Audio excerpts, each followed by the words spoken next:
Hey guys, Dislater Magic here, back with another video, and this time we're going to cover a topic that's on everybody's minds.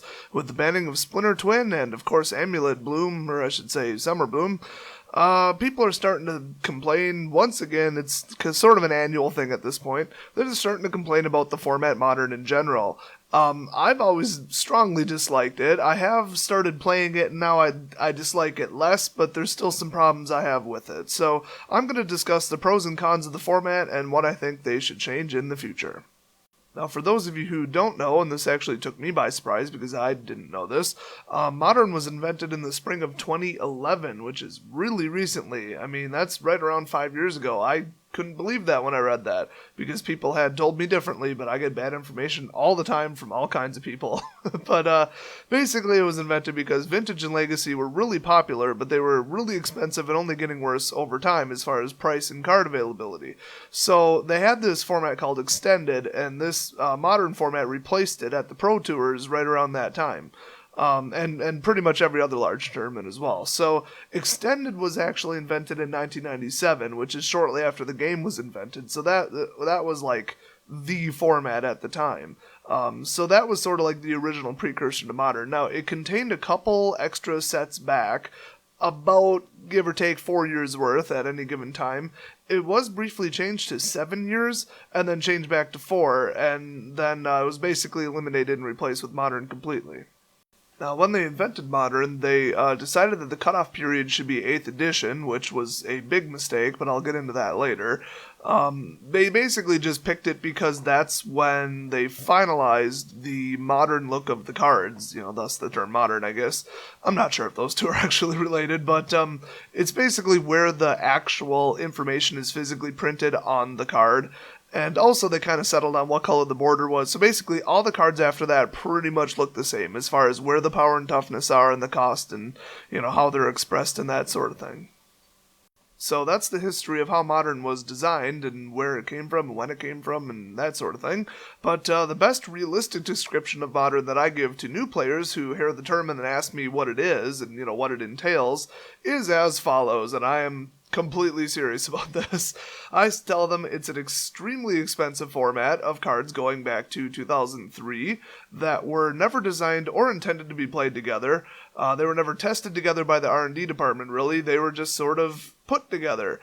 People build a bunch of overpowered as hell decks with infinite loops and other atrocities, and if you don't play one of the top net decks, you don't stand any chance in hell of winning, and Wizard bans pretty much all the new decks that are deemed too powerful about once a year. So it's kind of doom and gloom, but it's kind of completely accurate. Like, if you're a new player, that's pretty much all you need to know about Modern from a playability standpoint, and if you're thinking about getting into it. So Modern really does take the carefully designed, balanced mechanics and card combos and, creature sets and that sort of thing in any given block and just flushes them down the toilet. Because deck power is just completely out of control when you can use that many cards, and that's really the number one problem with Modern, in my opinion, is deck power. The top Modern decks are powered by the exact thing that Wizard tries to avoid, in Standard at least, which is like infinite loops, too much mana too early of a turn, creatures that have way more attack power than they should at any given time, and spell combinations that are just ridiculously hard to stop. So those are the four things that they try to leave out of any given block or Standard in general, and yet that's what powers Modern. So, for example, take an annoying and very, very hated mechanic called Infect, and it was only kind of so-so in the block that it was printed in. People played it, but it wasn't amazing. It was balanced. You could play Infect or you could play traditional damage, and you had a chance, because that's how they designed the set. They were very, very, very cautious to make sure that one wasn't just dominant, because if one single deck type or deck strategy absolutely dominates Standard, it kind of ruins Standard. So in Modern, what Infect does is they took all that careful leveling to make sure it didn't become too powerful, and they said, screw it!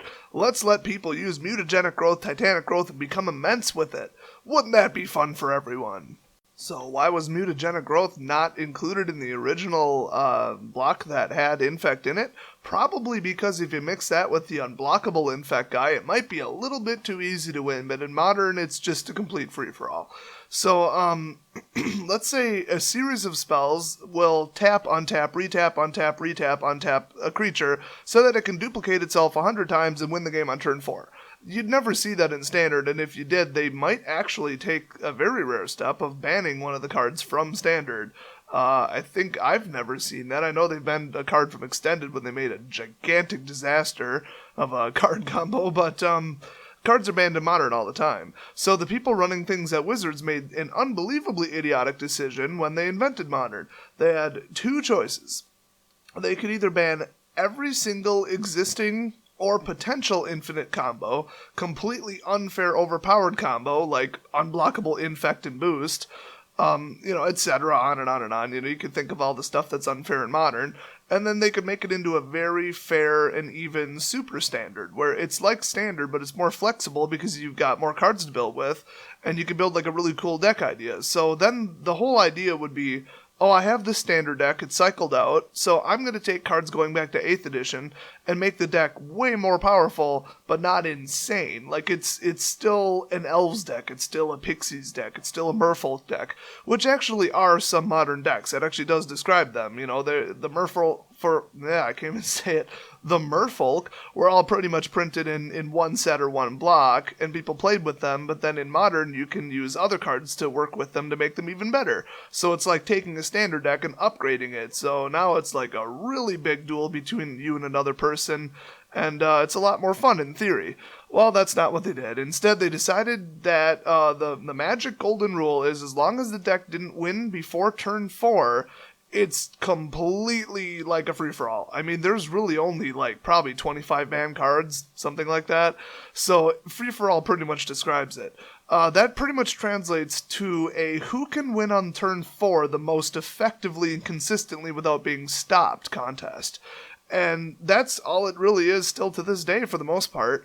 So there aren't many glass cannon decks where it would just say, I'm going to do this ridiculous combo, win on turn 4, and then if they manage to disrupt it, I'm just done. Thus, glass cannon. It fires once and shatters. Especially with Splinter Twin gone, that was sort of a glass cannon, but it was more like a ceramic cannon, maybe. I don't know. You could reload it, maybe, and it had some protection. But anyway, a lot of decks now actually favor control that drags the game out to something more like turn 10, maybe a little bit past that. So a tiny amount of control can usually stop glass cannon combo decks, and that's why they started winning out. Now, unfortunately, that shift caused sort of a big rock, paper, scissors game in Modern, so they made it really repetitive and made it very limited to a couple deck styles and strategies and really just a couple decks. It's all about the luck of who you sit down across from, and that's a lot less fun than, hey, a big giant creature shootout, like traditional Standard. So you've got your Ultra Speed Blitz decks, and they just do some, combination of multiple cards that try to win on turn 4. Maybe 5, but typically it's 4. Then they usually beat the next type of deck, which is Control, that tries to stop everything you do while it out-hits you on damage, but slower than a Speed Blitz deck. So it's not just all-out assault, yay, let's kill them. It's more like, I'm going to throw a monkey wrench in what you're doing just enough that my giant creatures hit you, but a little bit slower. Then those decks tend to beat the third type that I primarily see, which is the stall, and infinite combo strategy decks. So they try to sort of disrupt, everything that you're doing, and stall, maybe board wipe, maybe anti-magic, bounce stuff back to hand, and then boom, drop a giant combo on you late game. So they're more about assembling a combo that's very, very hard to stop, and that, they could have remand to pull a card back just in case of emergency, that sort of thing. And those types of decks try to really beat Suicide Speed Blitz decks because, they're trying to just blitz, but then there's a whole bunch of early game control. So it really becomes like a triangle or a circle where one beats the other. So there are, of course, other decks that are way out of left field and don't fit that at all because you could build just about anything in Modern. But from what I've seen on at least the popular decks or the top decks, it pretty much is just those three paces, and they tend to kind of beat each other in general. So it's somewhat rare to have like a really even, fair, good match where one deck doesn't have a clear advantage. I mean, you can have a really good, fair match that gets dragged out to turn 15, and, the other guy was at 2 damage, and he finally got out the win, and, it's a great match. But if you were to literally just flip the decks over and look at them, you would say, oh my gosh, 70% chance of winning right there. So it's very, very rare to just see a perfectly even game, unless, of course, you're stuck in a mirror match, which is happening way too often because people are all pretty much playing the same decks. So, of course, on that topic of lots and lots of people playing the best decks, because in Modern there are very clearly the best decks. They call them Tier 1, and everybody has their own definition of Tier 1 versus Tier 2 and what decks belong in Tier 1 versus Tier 2. You go to different websites, it's a completely different list. Some people say Infect is Tier 1. I completely agree. Some people say it's barely Tier 2. I don't agree. And then Artifact Affinity, people say, oh, is that Tier 1 or Tier 2? Now that they banned the Artifact lands, okay, now it's Tier 2, but then other people say, no, it's still good enough to be Tier 1. So I don't really care because people just keep playing the same decks. I mean, I usually go to a Friday Night Magic where there's 20 or 30 people playing Modern, and I just keep seeing the same decks over and over and over. I don't know if that's because they all just felt like copying each other or what. I mean, I've never been to like a 1,000-person tournament, but from what I heard, those are rather repetitive too. Where usually as soon as you see the colors of the lands, you're saying, oh, you're playing that. You're playing the Mardu deck. You're playing the Jeskai deck. You're playing, what's that other really annoying one? I don't know. Esper's pretty annoying too. I don't like 3 colors. Everybody knows that. But in Modern, it's kind of how you do it. But the problem with people all playing the same one is that, one, the game becomes really stale. It becomes really boring. It becomes just, oh, it's that deck. Oh, I wonder if he's playing that deck or that deck. Oh, he's blue. Must be either Merfolk or Merfolk. So it comes down to just the same matches over and over and over, and you already know if you have an advantage or a disadvantage, and then you try to sort of play your way out of it if you have a disadvantage. So not the most fun ever. Nobody really likes winning or losing based on who they get matched up against, so, it's kind of ruining it there, and then Wizards completely agrees with that, because their grounds for banning Splinter Twin was that too many people were playing it, and then also, as a result, too many people were winning with it. So they said, at this tournament, this guy won. At this tournament, this guy top-8'd. And at this tournament, this guy came in like second or whatever. So they saw the card just too often in top decks, and they saw it too often as people entering tournaments in general.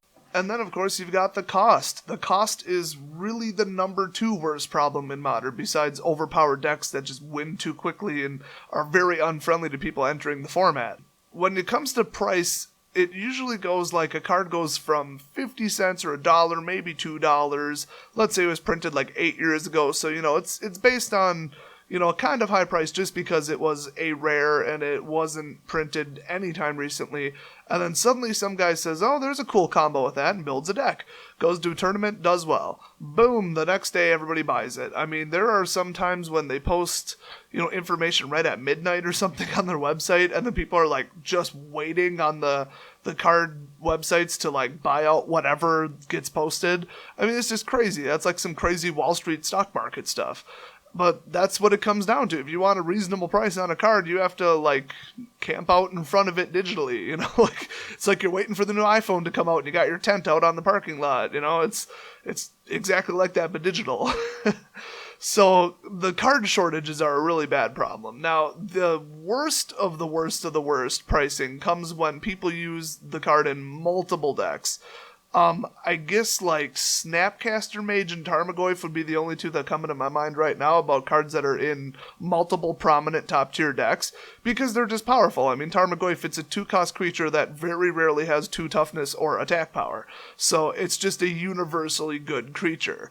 The same goes for that blue one that flips over and becomes a bug, the Delver. It costs 1 and it's almost always 3 attack power, eventually. It's just completely simple. So cards like that, they tend to go just through the roof in price because they're universally accepted in at least the color that they're played in. So shortages of cards that aren't even printed anymore is just the worst because, it forces not only the vendors to keep cards for an immensely long time, pay for all that storage and, climate control and card sorting and all that, just in case one of the cards takes off, 10 years in the future, and becomes worth something. So you got just mountains of storage required. And people start hoarding cards too when new cards come out. They'll say, oh, that card looks like it might do something in Modern, maybe at some point. Boom, taken off of eBay. Nobody is selling it because it might quadruple in price in the near future when somebody works it into a Modern deck. So it really just, the whole concept of Modern is just screwing with card prices really, really, really badly. And the higher the card prices go, the worse it is, because Wizards doesn't make a penny on that. It's not like they ever sell singles. They don't sell singles in any form. So when people started complaining that they were printing Modern Masters, which is a whole bunch of popular Modern cards reprinted so that people can actually get their hands on it, they were nice. They did a limited run, so they didn't take a $50 card and make it a 50-cent card just based on volume and demand. So there weren't, too many floating around there, but people are saying, oh, they're just trying to make more money. Well, yes, they make almost nothing on Modern, and really, honestly, neither do some stores, because unless you had, a whole bunch of Tarmogoyfs or a whole bunch of Snapcaster Mages just somewhere that didn't sell originally, you just decided to store them for a whole bunch of years, you're not going to be making any kind of money on, the new sets. So if you look at, let's see, Oath of the Gatewatch, there's maybe, I think 2, maybe 3 cards that people said, oh yeah, this could go in that one Modern deck, like Kozilek's Return, that one in some sort of deck, I don't remember which one, and that's it. So then people, drive the price of those cards just to the moon, and makes it harder for standard players to get it, but then they really only buy that card. Nobody's dumb enough to say, oh, I really want 4 copies of that card for my Modern deck. I'm going to buy a case of boxes and try to pull it. I mean, it's just so much more expensive probability-wise. You should just buy the single card from people who sell singles. So that, without buying any kind of sealed product, it just doesn't support the stores. It doesn't support Wizards. So at least Wizards has shown, with banning cards and with releasing something called Modern Masters, they're fixing problems with Modern. So they're capable of coming up with creative solutions that most people like. And for the people who don't like the printing of Modern Masters, which is, trying to sort of lower the cost of the card and get some money in Wizards' pockets for a format that doesn't make them a darn penny, it's brilliant. I mean, the people who say, oh, well, I had this $1,000 deck, and now Modern Masters came out and reprinted 3 of the cards, and now it's a $600 deck, and I spent all that money on this deck. I mean, do you really think that over the next 30 years, they're just never going to print the cards in your deck until you're holding a $10,000 deck? That's just unrealistic. That's like those idiots during the housing boom who thought, oh man, now the housing, market crashed, and I can't make 5 to 10% net value on these houses, and I'm not making $100,000 profit on every spec house I build. Yeah, you really thought that was going to continue forever? You really thought that it was going to exceed like the rate of inflation by like quadruple forever? I mean, 10 years from now, everybody's going to be paying $1 million for a 1,000 square foot house. Come on, be real. So the same thing goes for Modern. They're not going to let Modern turn into Vintage where the cards cost like $10,000. They just aren't going to make the same mistake twice is pretty much what they're saying. And that's what I'm saying too. So it comes down to they're doing something to fix the price problem, the availability problem, and the lack of income problem, and then the bans of cards, they're banning decks that are just way too powerful and way too popular, keeps it fresh and keeps it from being repetitive and keeps one deck from dominating. So they're really, really, really working hard to fix this new format, which is why I say, I'm not on the side of, hey, Modern is horrible, it's the worst thing ever, let's just abandon it. But I certainly think that they need to ban about 30 or 40 more cards in it. There's cards that are just unfair, and the decks are just too powerful and still too expensive. And it's getting to the point where the cards are so unbelievably popular that when they do print it in the next Modern Masters, which is coming out in 2017, people are going to be just devastated. Now, if you look at cards like Tarmogoyf, I think even like... Boy, there was really good examples like Vendilion Click, and a couple of those, I heard it just didn't do anything to the price. I mean, the price just stayed the same, which is really weird. I guess people said, oh, cool, Modern Masters is a product that came out. I'm going to start playing Modern. Oh, look at Tarmogoyf. And then that equaled the number that they printed, I guess. So, I don't know. Very strange. Not what I thought would happen. So, it's not a guarantee that the prices will fall, but it will get more people to play it. It enables, more people to get into the format. So that alone is brilliant. But then if people complain that, oh, my $50 card went down to $30, just get over it. It's going to happen eventually. I mean, if you don't want to overpay for a deck and then have it drop in value, build the deck right after a Modern Masters set comes out, because that's the best time to build it, really. Or at least a couple weeks later when the prices totally crash. And then your deck would theoretically go up in value over time, I guess. So, like, if people are really going to treat, like, their playable deck that they actually play with as an investment, like it's some kind of collection, then that's just the mindset they're going to have, and that's a strategy they're going to have. So, just ignore those people who are whining about prices going down. They're just sore about how they spent way too much on Modern. And the cheaper Modern gets, the better, because that means more people can play it. I mean, that's what it comes down to. And people with less money can play it, so it's not seen as, like, I don't know, some sort of horse-related sport where you've got to be just unbelievably rich to do it, or Formula One racing where you can't get into it unless you have $250,000, or probably more than that. And, nobody wants that elitist format. Like, they already have that. It's called Vintage Legacy.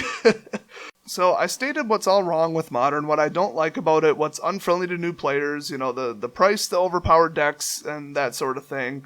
But like I said, they're doing something about it. It's just they're never going to completely fix it. They're never going to power it down to like a win on turn 5 or 6 format where it's actually fair and actually resembles Standard.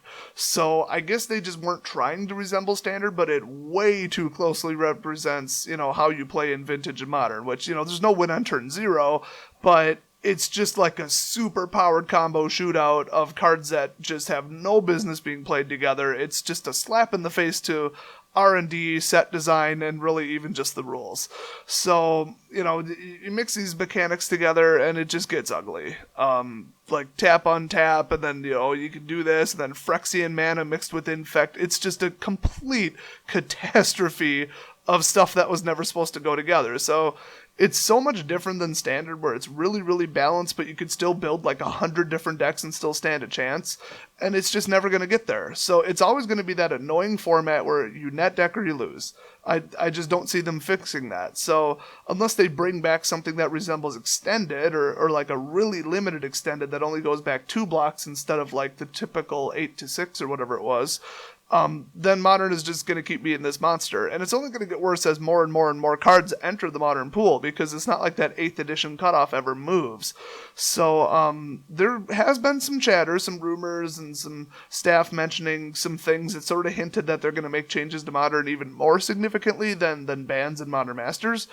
But I don't know what they are. It's been really vague. They just said that people are unhappy and they're doing something about it. That's the overall vibe of what the whispers are. So I can't wait to see what's in store for the future of Modern, because that sounds really interesting, and hopefully they do something to improve it. They have so far. I mean, with the card bans and the Modern Masters, they're at least improving it. So let's hope it becomes a better format in the future. In the meantime, just keep looking up budget Modern decks on the forums and on YouTube, because I built 2 that are just absolutely devastating people at the tournaments, and they're both at least under $100. I think they're both up in the 60 to 80 range, but so are some of my Standard decks. So there are very reasonable brand new ideas, and then the big advantage is you start playing, you got 4, 5, 6 permanents on the field, and your opponent has no idea what you're playing. They are just confused because you're not playing within their realm of known decks, So that alone is pretty fun. I actually almost won a tournament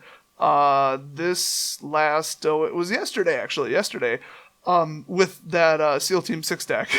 And I switched to it because I wanted to be a lot less annoying than my Beholder 3.0 deck, which also needs a little bit of reworking. Sorry guys, the video is going to take a little while to come out. So, you don't absolutely have to net deck. You can come out of nowhere with a ridiculously cheap rogue deck and just start beating people. It's just you'll have a 10-20% advantage or disadvantage over people who are playing like established decks. So as long as you keep that in mind, I encourage anybody to go out there and try Modern. You know, if you can, just borrow a deck from your friend and play it and just, you know, get a feel for how it works, and you might like it. I personally sort of do. I mean, I like playing it. I just don't like all the problems with the format. So that's a good place to leave it, and I will see you guys next video.